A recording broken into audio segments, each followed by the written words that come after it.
Bon, puisque les politiciens prennent toujours l'Allemagne en exemple, et que nos hommes politiques nous parlent sans cesse du modèle allemand, voici quelques précisions quand même, que j'aimerais vous apporter là dans cette vidéo. Alors, en France, un président de la République, plus un Premier ministre, on a 25 ministres, 9 secrétaires d'État. Ça fait 36. Le coût de ça, c'est 17 millions d'euros par an. L'Allemagne, on a une chancelière, un chancelier, 8 ministres, ça fait 9. Ça représente 3 millions d'euros par an. Le soir après le boulot, à Paris, le Premier ministre se détend dans son logis de fonction, 310 mètres carrés, à Matignon, tandis que ses collègues regagnent en limousine les hôtels particuliers que la République met généreusement en place à leur disposition. Le chancelier rentre dans son appartement dont il paye le loyer, les factures d'eau et d'électricité, comme chacun de ses 8 ministres. Le personnel en France, on a 906 personnes qui travaillent à la présidence de la République, à peu près 300 personnes en Allemagne. Le parc auto de l'Élysée, c'est 121 véhicules. Dans la chancellerie, il y en a 37. Les déplacements en France, Airbus A330, 200, Falcon 7X, Falcon 900, Falcon 50 et 3. C'est hélicoptères Super Puma. En Allemagne, systématiquement en train ou sur des lignes aériennes régulières. Les indemnités, le président de la République, 21 000 euros net. Le chancelier, c'est 15 000 euros brut. Et c'est un salaire soumis à l'impôt en plus. Le budget de l'Élysée cumule 113 millions d'euros. La chancellerie, 37 millions d'euros. On commence quand, messieurs, là, les hommes politiques? Moi, franchement, je suis pour qu'on copie les idées, surtout si elles sont bonnes, mais pour notre économie, là, au lieu de taxer les retraites ayant travaillé de 37 à 40 heures et plus par semaine, et cotiser pendant plus de 40 ans. Si pour une fois Internet pouvait servir à quelque chose, pouvait servir à la France, les Français, déclencher une prise de conscience collective, assainir la politique, pourquoi pas? Une utopie, certainement. Cela coûterait rien quand même d'essayer avec 500 000 élus, de toutes sortes, c'est pas étonnant quand même. Informer, c'est bien, mais quand allons-nous agir? L'Allemagne, chaque article, la France, notre déficit national provient de notre infrastructure électorale, politicarde, du type millefeuille. Au niveau de collectivité locale, interrégion, pôle, interpôle, région, département, canton, intercommune, la différence avec l'infrastructure de l'Allemagne, au même niveau, est de 130 milliards d'euros récurrents. Vous avez bien entendu, 130 milliards d'euros, une paille.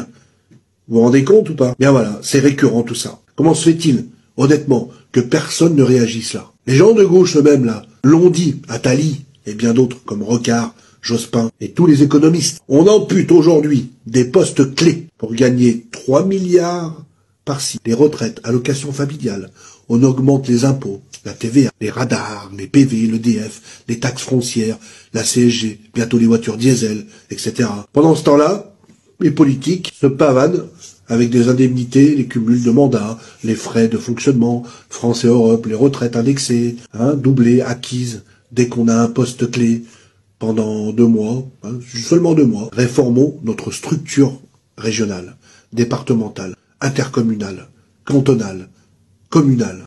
Arrêtons toute cette pavalerie-là dans les communes et au-dessus. Les dépenses, là, soi-disant pour l'environnement, augmentation des taxes de l'eau, le DF, j'en passe. Mais est-ce que vous êtes au moins prêt à transférer cette information, cette vidéo, à la partager? Parce que c'est quand même honteux de se faire avoir à ce niveau-là, mais vous le savez. Les gens le savent, mais ils se taisent.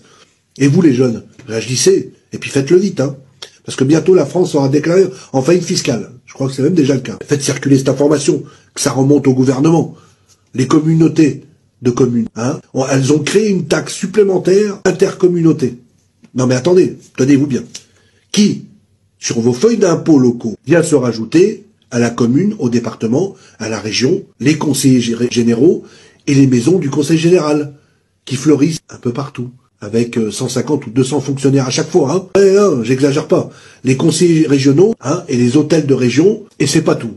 Rhône-Alpes est en train de se créer une nouvelle structure, le pôle métropolitain, qui regroupe les communautés de communes de Lyon, Vienne, Saint-Étienne, Bourgoin, et compte tenu de leur gestion désastreuse, ces gens-là vont nous dire à nous, bientôt, qu'il n'y a pas d'autre solution que de sérieusement augmenter les impôts pour s'en sortir. Qu'ils soient de droite ou de gauche, ils ne se mangent pas entre eux, me semble-t-il, non? À l'heure où Mario Monti renonce à son salaire et qu'on nous annonce qu'en Russie, il n'y a qu'une centaine de députés, cette information dont je vous donne, j'aimerais qu'elle fasse du bruit.